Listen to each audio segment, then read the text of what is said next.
Bonjour Youssef Karim. Bonjour, c'est Souleymane Amri.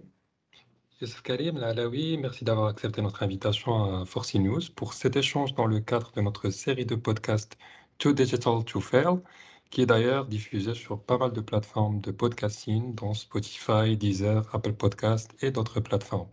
Too Digital to Fail est une série d'échanges avec des entrepreneurs, mais aussi des professionnels qui se sont distingués dans le monde de la technologie et du digital à travers leurs expériences et leurs innovations digitales. Et aujourd'hui, nous t'accueillons, Youssef Kalim, en tant que professionnel opérant dans un des mondes les plus convoités aujourd'hui, qu'est la data science, pour nous parler de ton parcours et de ce monde qui est justement le monde de data scientist. Donc j'aimerais bien d'abord, Youssef Karim, que tu puisses nous parler un peu de ton parcours, si tu permets. Donc, Bismillah ar-Rahman ar-Rahim, Allahumma salli ala Sayyidina Muhammadin wa ala alihi wa sahbihi. Tout d'abord, je remercie Forciné de m'avoir donné l'occasion de partager avec vous mon expérience au sein de la data science. Et je la salue pour avoir mis la lumière sur un secteur qui est en pleine expansion et qui attise le potentiel de toute une nation. Et je pense que c'est une opportunité pour notre pays de pouvoir se développer encore davantage. Donc, en concernant mon parcours académique, j'ai commencé avec l'obtention d'un baccalauréat sciences mathématiques au sein du Maroc. Donc, suite à cette obtention, j'ai opté pour partir en France pour avoir un cursus élève ingénieur. Donc, type, ça a commencé par 3 années de classe préparatoire, courant desquelles j'ai acquis des connaissances assez solides en mathématiques et dans un souhait de pouvoir je dirais, combiner entre ma passion et mon métier d'avenir, à savoir les mathématiques, ben, j'ai opté pour faire une école dont la spécialité étant les mathématiques. Donc, chose que j'ai faite en intégrant une école d'ingénieur, donc à savoir l'INSAI, qui est une école de statistique qui se retrouve sur Rennes. Et suite à cela, ben, j'ai opté pour faire un master de recherche, cohabité entre l'INSAE, qui est la deuxième école de référence à Paris, et puis Paris-Dauphine.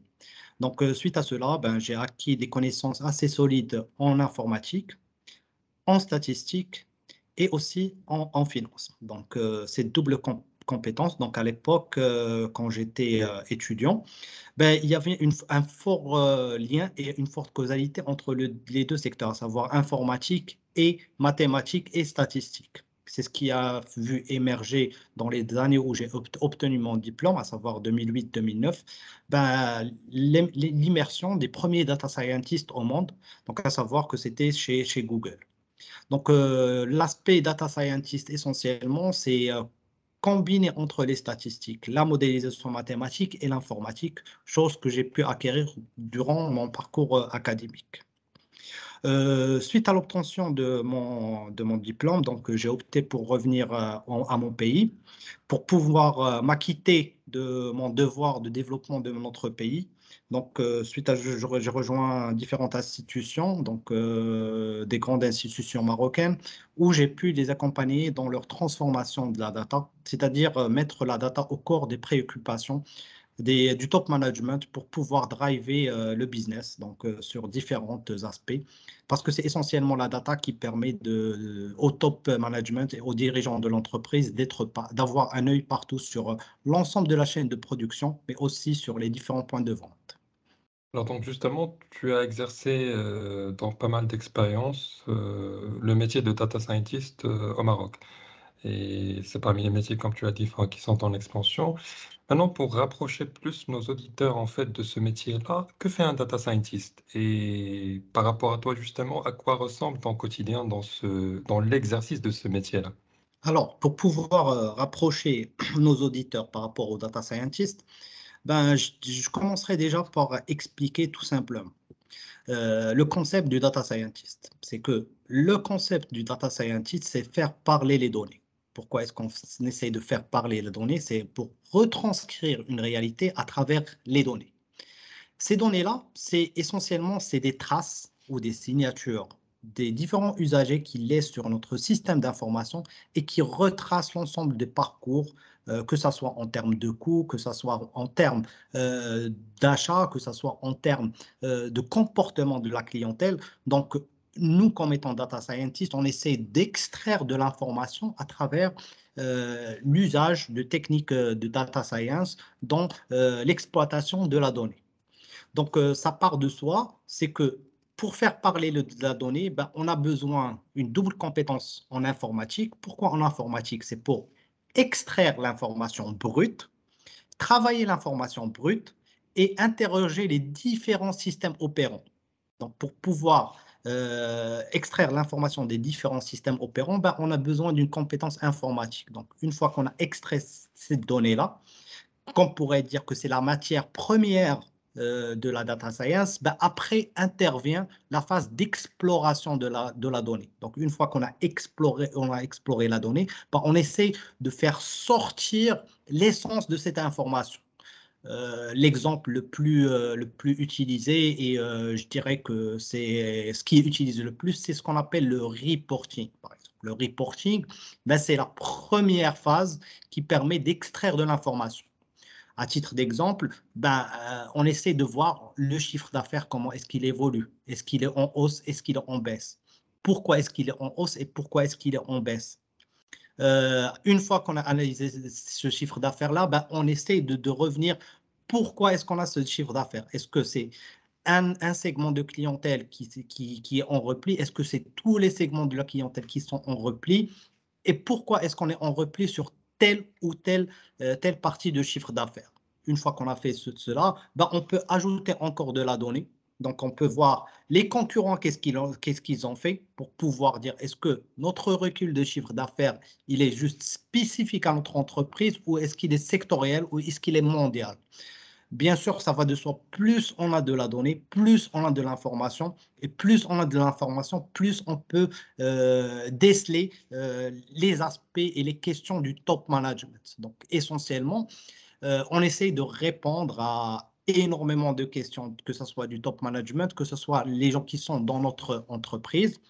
Les questions, ils peuvent être des questions stratégiques, des questions de marketing, des questions de surveillance des coûts. Ben, toute question qui permet de comprendre le comportement de l'entreprise en termes de coûts, mais en termes de recettes, ben, c'est la donnée qui permet de répondre à ces questions-là. D'accord, hein, donc on comprend, comme tu as dit, enfin, la data science, enfin, l'objectif c'est de faire parler la data. Sauf que aujourd'hui, on entend pas mal de termes autour de la data. Et sincèrement, la frontière n'est pas très claire pour beaucoup de personnes, dont d'ailleurs des professionnels de l'IT. Et si on prend par exemple des termes tels que big data, data analytics, data engineering, quelle Mhm. différence il y a entre ces termes et la data science? Alors, en fait, au jour d'aujourd'hui, dans les économies assez avancées, c'est que la data est devenue une sorte d'industrie. Cette industrie, c'est à l'image d'une équipe. Donc, on a besoin d'une équipe pour pouvoir mettre en application tout ce que j'ai dit, à savoir l'extraction de la donnée, à travers l'exploration de la donnée et à travers l'enrichissement de la donnée. Donc, essentiellement, il y a des termes qui viennent s'additionner quand on a une industrie de la donnée. Donc, à titre d'exemple, quand on prend le big data. Donc, le big data, c'est tout simplement une explosion de la volumétrie de la donnée. Parce qu'il faut savoir, il faut se situer dans le passé pour comprendre le futur et comprendre le présent aussi. Avant l'ère big data, ben, l'entreprise utilisait uniquement les données qui sont issues de leur système d'information. Donc, c'était une donnée qui était maîtrisée, c'était une donnée qui émane de leur système d'information. Donc, il y avait un gisement qui était assez maîtrisé par rapport à leur utilisation. Vient s'ajouter à cela ben, différents aspects. Déjà, la première des choses, l'usage d'Internet. Pourquoi l'usage d'Internet? Parce que ça a permis un transfert des données entre les différents acteurs de Internet, donc ça de une. De deux, il y a les réseaux sociaux qui sont survenus ici, donc les entreprises, ils ne sont plus dans le monocanal, ils sont sur une distribution sur différents canaux, donc on parle aussi d'omnicanal, donc présence sur Internet, présence sur les réseaux sociaux, présence sur tout ce qui est digital. Les machines aussi, ils ont commencé à parler entre eux, si on veut vulgariser les termes. Donc, on a ce qu'on appelle les IoT. Donc, tout ça, ça fait qu'en termes de volume, ben, on a eu une explosion du volume de la donnée. Et surtout, on a une augmentation aussi de la vélocité de l'information. Donc, on s'est retrouvé face à une multiplication des sources de données, de la vitesse avec laquelle la donnée elle arrive. Donc, on passe de la 3G à la 4G au jour d'aujourd'hui sur la 5G. Donc, on a une multiplication et différents facteurs qui viennent s'ajouter, qui font que le volume captif de la donnée, ben, il a explosé énormément. À titre d'exemple, en 2010, ce que générait l'humanité en quelques heures, ben, au jour d'aujourd'hui, on le génère en quelques secondes. C'est pour ça qu'on parle de l'aspect big data. Mais pour vous rassurer, on est juste au début de l'explosion de la vélocité et aussi de l'apport de l'utilisation de la donnée, parce que les grands spécialistes, ben, ils disent que ça va être multiplié d'une façon exponentielle les 10 prochaines années à venir. Donc, on est juste au début de l'ère Big Data et l'ère Big Data ne fait que commencer. Vient ajouter à cela, il y a différents métiers qui viennent juste d'immerger face à cette explosion de la donnée. Donc, on a les data scientists, ben, c'est mon métier. Donc, les data scientists, ils viennent en bout de chaîne. Avant cela, il y a les data architectes. Donc, comme son nom l'illustre, ben, c'est l'architecte de la donnée. C'est celui qui permet plus ou moins d'asseoir le socle qui va réceptionner la donnée, comment est-ce que la donnée va être travaillée, comment la donnée elle va être logée au sein du système d'information de la banque ou au niveau du cloud aussi, ou un mix entre les deux, ou bien un cloud plus les serveurs propres à l'entreprise. Vient s'ajouter à ça les data engineers. Les data engineers, ben, sont eux qui travaillent la donnée, sont eux qui permettent de mettre la donnée sous format exploitable. Donc, par exemple, si on prend les données texte, ben, les données texte, pour pouvoir les travailler, ben, on a besoin de les traduire en un certain algorithme pour qu'ils soient facilement exploitables.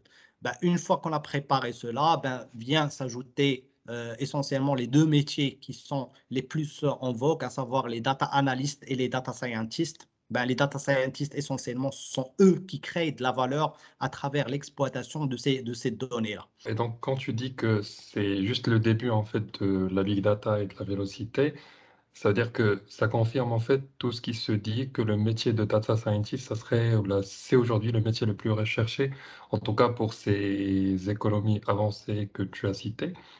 Mais à travers ton expérience, principalement au Maroc, dans ce métier-là, est-ce que c'est le cas pour nous aussi au Maroc? Est-ce que c'est réellement le métier ou au moins un des métiers qui seront les plus recherchés au Maroc? Alors, essentiellement, à l'image de l'économie mondiale, ben, il y a des secteurs qui sont assez avancés en termes d'utilisation de la data.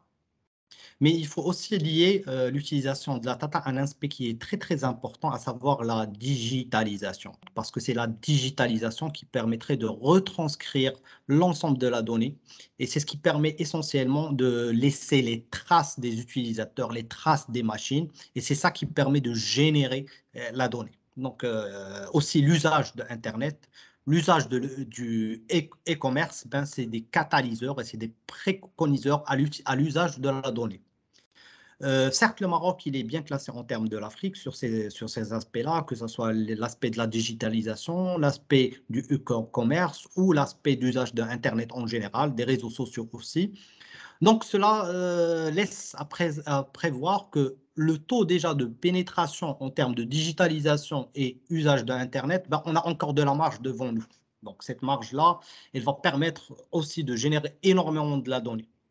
Aussi, en termes d'usage des IoT, ben, le Maroc, il est encore, je dirais, en phase préliminaire d'usage des IoT. En général, ben, je mets de côté certains secteurs qui sont assez avancés sur l'usage des IoT, mais la majorité des secteurs, ben, le potentiel, il est encore devant nous. Donc, on peut avoir essentiellement une grande accélération en termes d'usage des IoT, en termes de digitalisation, mais aussi en termes d'usage de Internet.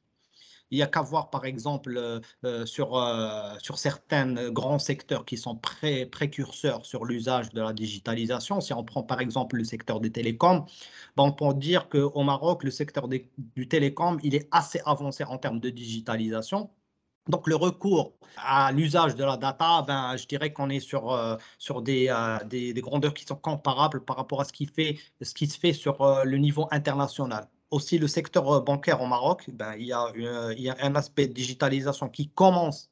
Bon, je dirais c'est les 5 dernières années, ben, on a vu immerger énormément d'applications des banques. Les banques, elles sont dans un aspect de digitalisation du parcours du client de bout en bout.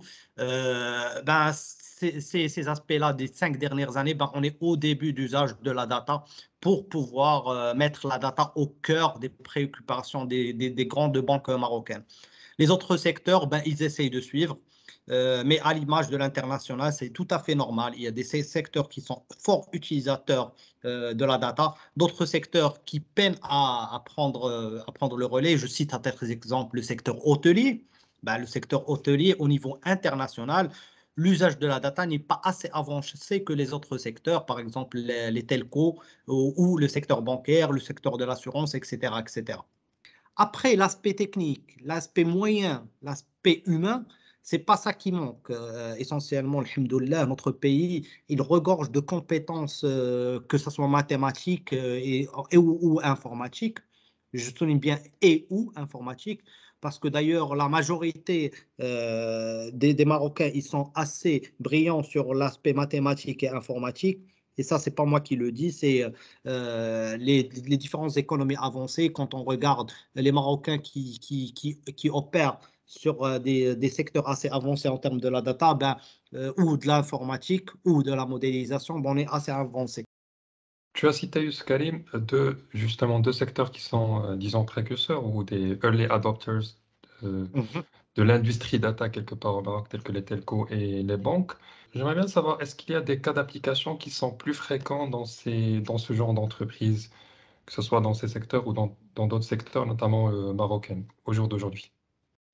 Tout à fait. En fait, au Maroc, ben, le consommateur lui-même, il peut se rendre compte que les entreprises qu'on vient de citer, à savoir les télécoms, à savoir les banques, ben, commencent à utiliser la data. Comment ça? Ben, à travers les push SMS, les push email, mais aussi les notifications. Donc, aussi l'adaptation des produits, ben, c'est des choses qu'on remarque depuis un certain temps.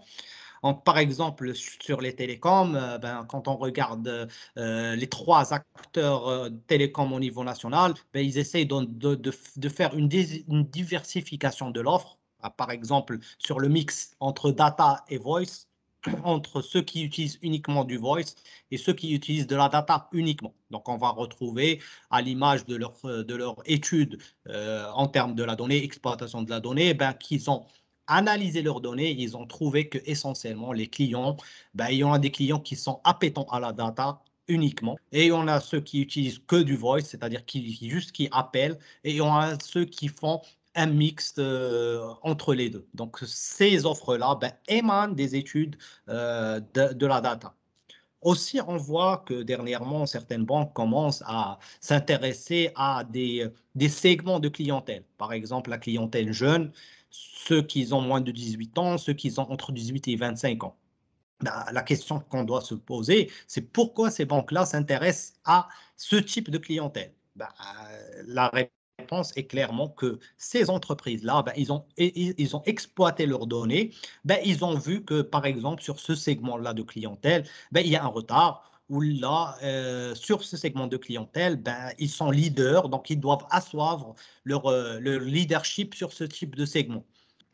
D'accord, on va s'approfondir un petit peu plus et je te demanderai peut-être, Karim, de nous donner un cas réel et dans ce cas réel, de nous montrer quel est un peu l'impact du data scientist dans ces résultats-là, qui soit en termes de personnalisation d'offres, soit en termes de décision stratégique par rapport au choix de segments, etc. Tout à fait. En fait, pour illustrer ça proprement dit, ben, il y a deux aspects. Le premier aspect, c'est ce qu'on appelle la segmentation. Donc, cette segmentation clientèle, c'est essentiellement pour savoir, pour pouvoir répondre à la question, c'est qui mes principaux clients? Et ces clients qui viennent, ben, pourquoi est-ce qu'ils viennent chez moi? Donc, en général, en termes comportementaux, il y a des aspects qui sont précurseurs sur le comportement du clientèle. On prend par exemple, à titre d'exemple, un couple qui vient de se marier. Un couple qui vient de se marier, ben forcément, il y aura des besoins. Donc, ces besoins, à savoir qu'il faut se loger, il faut acheter sa première voiture, il faut meubler son appartement. Ben, ces aspects-là, ben, ça intéresse les banques. Pourquoi? Parce que quand vous voulez acheter votre bien, forcément, vous aurez besoin de crédit. Donc, ce n'est pas parce que euh, vous avez trouvé votre appartement, ça y est, il faudrait demander de l'argent. Ben, il faut que la banque soit précurseur sur ces aspects-là.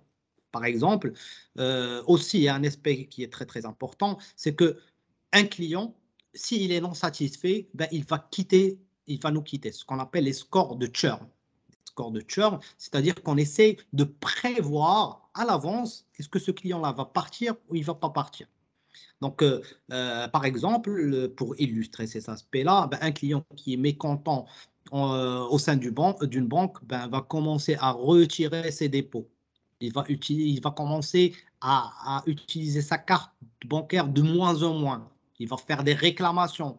Il va, il va partir sur les réseaux Internet et incendier la banque en question. Ben, l'ensemble de ces données-là, quand on les combine, ben, on peut prévoir est-ce que ce client-là va partir, est-ce que ce client-là, il a besoin d'un produit, est-ce que ce client-là, il a besoin d'être accompagné.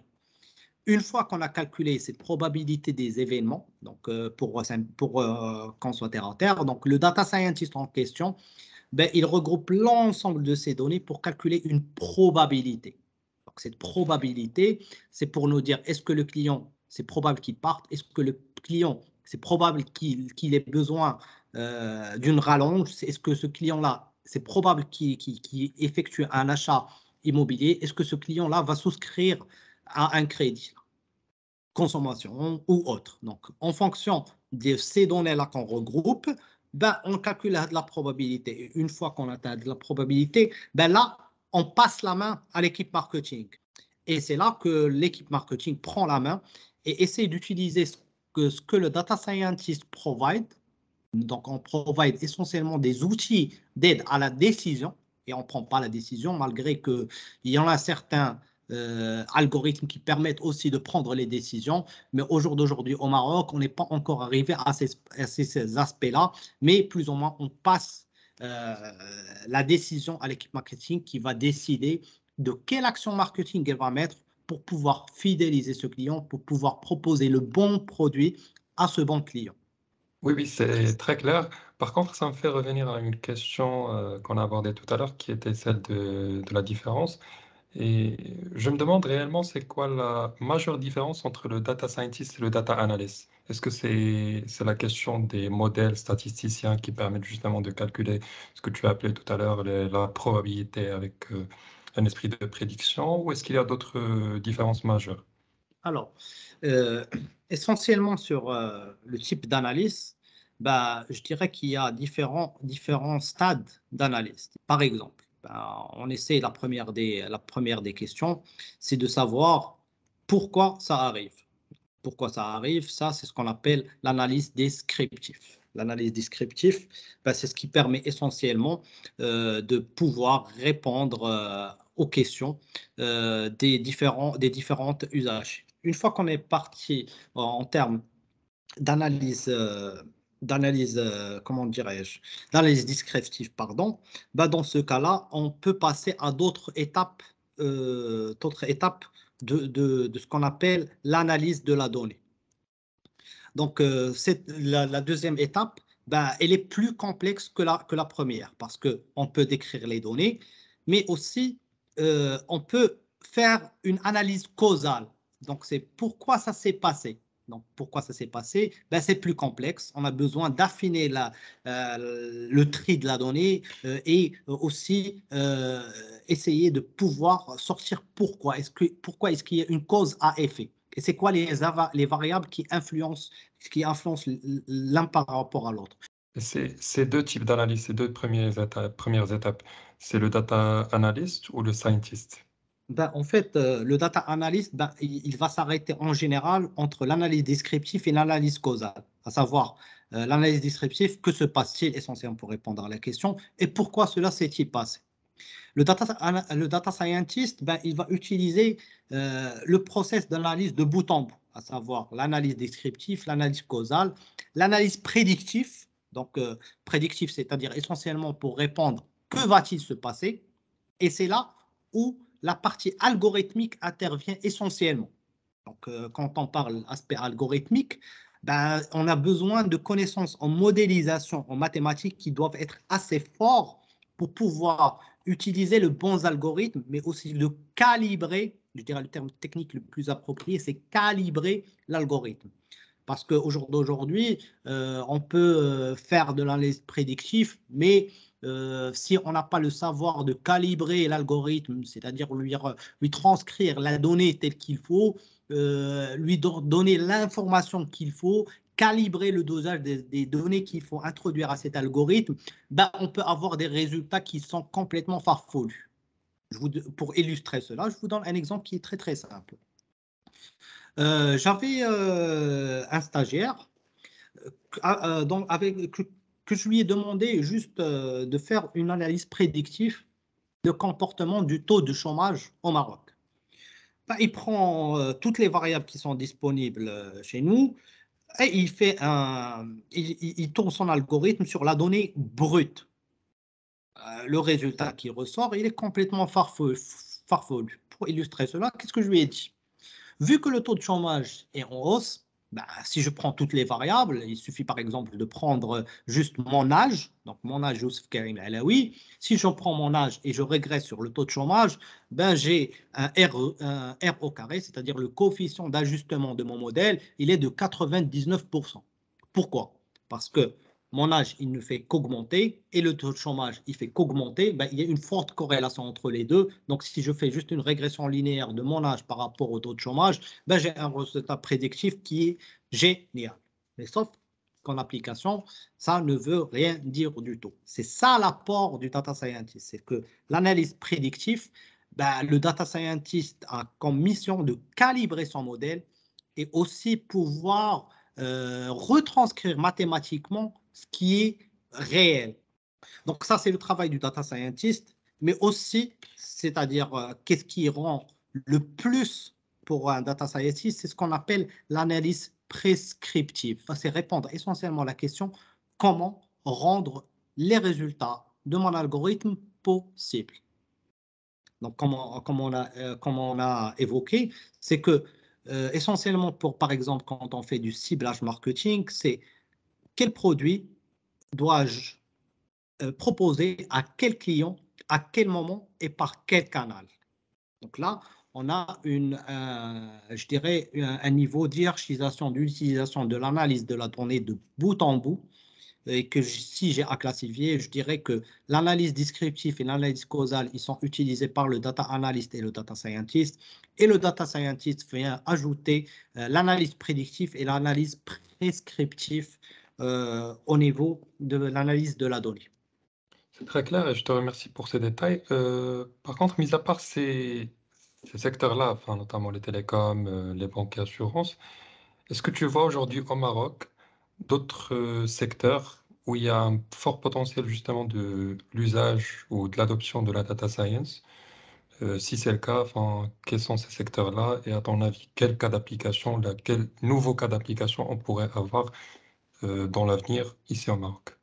Ben, je dirais que tous les secteurs, on peut les utiliser. Donc, par exemple, on a au jour d'aujourd'hui un grand problème au niveau de l'éducation nationale.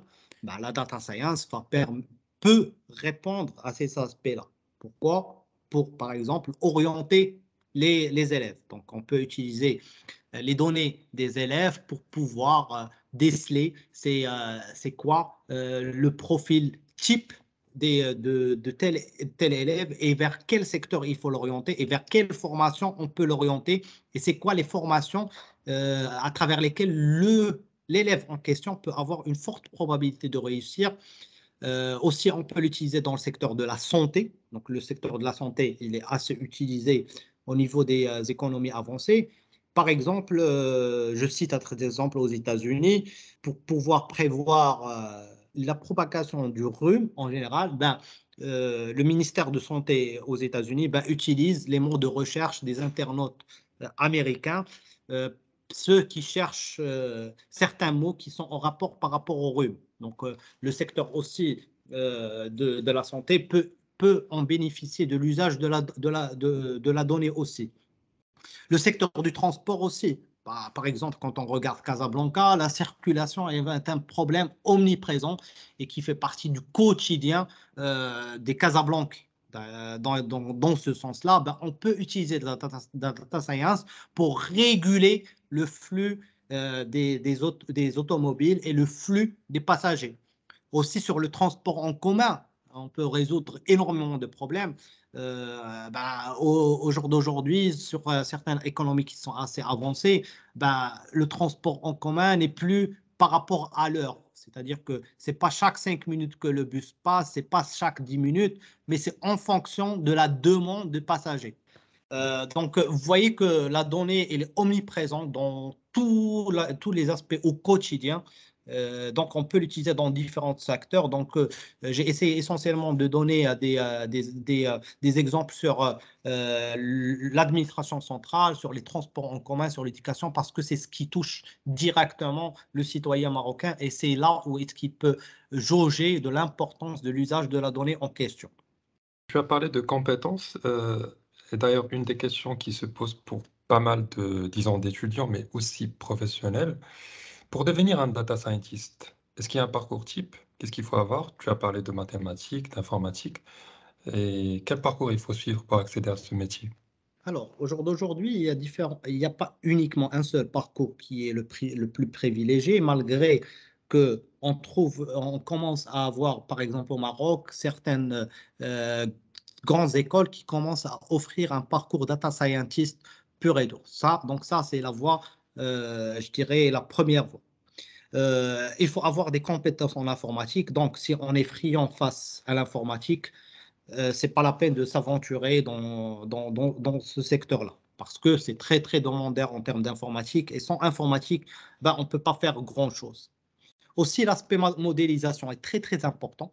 Donc, je dirais pour pouvoir avoir l'aspect data scientist, il faut essentiellement ou bien avoir, c'est un et ou, une double compétence en informatique et en modélisation, c'est-à-dire que au jour d'aujourd'hui, un ingénieur en informatique peut se reconvertir en data scientist ou en data engineer. Le lien qui reste entre les deux, il est très, très poreuse. Donc, il n'y a pas trop d'inconvénients à se reconvertir. Aussi, ceux qui sont des compétences en mathématiques appliquées, peuvent aussi se reconvertir sur l'aspect de la data en faisant des formations parallèles. Au jour d'aujourd'hui, la formation, il y a plein de plateformes de formation en ligne qui permettent d'acquérir les compétences. Et il faut essentiellement, le plus important, c'est avoir la volonté. Et aussi, je dirais que c'est un métier qui demande à être passionné par l'aspect de modélisation et l'aspect informatique. De la volonté et de la passion, en tout cas, c'est ce qu'on a ressenti, Youssef Karim, durant cet échange. Je te remercie beaucoup pour ces détails, pour la richesse justement des informations que tu as partagées avec générosité et beaucoup de sens de pédagogie aussi. Donc, je t'en remercie, Youssef Karim, pour justement avoir accepté notre invitation et pour cet échange très fructueux. C'est moi qui vous remercie de m'avoir donné la possibilité de pouvoir parler de ma passion et de mon métier et j'espère que ça a été d'une utilité pour l'ensemble des personnes qui vont écouter le podcast. Et d'ailleurs, je vous remercie pour cette initiative qui est louable. Bah, je n'en doute pas, ça serait vraiment très intéressant pour eux. Merci à toi, merci à toutes les auditrices et à tous les auditeurs. Et à très bientôt pour un autre échange avec un autre invité du monde du digital, toujours dans le cadre de notre série de podcasts Too Digital to Fail. À très bientôt.